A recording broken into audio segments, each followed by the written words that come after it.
Little later this evening to record a video, but I just want to share a couple thoughts as we keep moving through this first chapter of Philippians. By the way, the reason we're going through this chapter with such tedious detail, two reasons.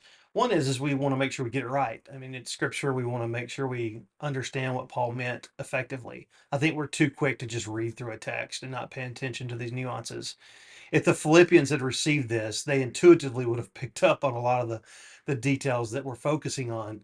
Because it's not our native language, we have to slow down and consider the different ways they may have heard it, and then the different ways that the elaboration of Paul as he moved forward might help them clarify some of the ambiguous elements.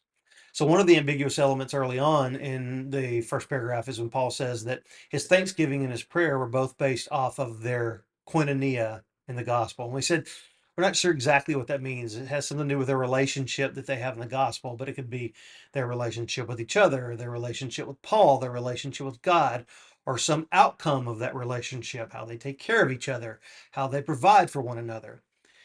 When you continue reading and move towards the next phrase that we haven't come to yet, but we'll come to now, Paul repeats this word koinonia again, and in his repeat, he helps define what he means.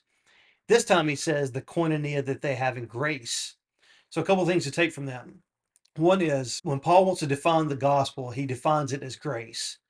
He seems to be under the impression, and this isn't the first place he does this in Galatians and Romans and Ephesians. Paul seems to be under the impression that the gospel equals grace and grace equals the gospel. The gospel is not grace plus or grace and. It's not grace and my commitment, grace and my promise to be good or promise to stop doing bad. It's not grace plus anything. It's God's grace, God's free, unearned favor and kindness and love and benefit towards us without any consideration of what we've ever done, are doing, or ever will do. That's the radical nature of the gospel. By the way, the only reason the gospel is good news is because it's by grace. If the gospel means you have to do anything, you can't, and neither can I. And so what was intended for good news becomes bad news because it puts the onus on us, and we're too weak to carry the burden required. The good news is the gospel is a gospel of grace.